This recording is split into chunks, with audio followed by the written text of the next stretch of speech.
झालेली आहे काँग्रेसची, त्यामध्ये तुमच्या गटाचे नगरसेवक त्यावर सह्या करणार आहेत का, काय सांगू? मी त्यावर काहीच बोलणार नाही.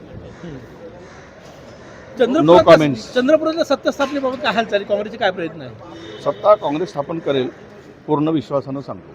पण उभाटा कुठंतरी तिकडे जाऊन आलेली आहे, महापौरमधून आखते आहे, 2.5 वर्ष तरी मिळावं, स्थायी समितीच्या अध्यक्ष मिळावं, या सगळ्याच्या तुमचं गणित जुळवणं कसं सुरू आहे? आणि जबाबदारी तुमच्यावर नसली तरी तुम्ही शेवटी पक्षाचे नेते आहात. मी सांगितलं एका शब्दात, काँग्रेसची सत्ता येईल, काँग्रेसचा महापौर होईल.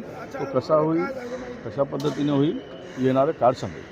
चंद्रपूरचे काही नगरसेवक जोरगेवारांच्या माध्यमातून उभाटाचे काल मुख्यमंत्र्यांना भेटले आणि ते मुख्यमंत्री त्यानंतर जोरगेवारांनी सत्ता स्थापनेचा दावा केला. कोण कोणाला भेटले ते आम्हालाही भेटून गेले नेता म्हणून.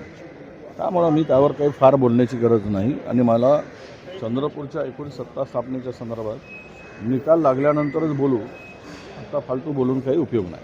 भाऊ, नागपुरामध्ये काँग्रेस स्वीकृत सदस्य तिसरा व्हावा यासाठी मुस्लिम लोक लीगला सोबत घेण्याचा प्रयत्न करते. काय झालं आहे तर भाजप घेते तर आपण घेतो, आणि घेतलं तर काय फरक पडतो? भाजपने घेतलं तर स्वच्छ आणि काँग्रेसने घेतलं तर आरोप. त्यामध्ये काय संबंध आला?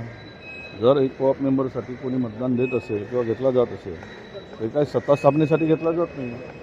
जर अचलपूरमध्ये सत्तेमध्ये सहभागी करून घेतलं होतं, आम्ही तसं करत नाही. त्यामुळे या गोष्टीमध्ये फार काही तथ्य असं नाही मानत. विकास गोगावलेने म्हटलं की मी कार्यकर्त्यांसाठी जर अन्याय मी त्याच्यावर बोलत नाही. आम्ही विकास गोगावले वगैरे कोण आहेत मला माहीत नाही, मी पाहिलंही नाही, भेटही झाली नाही.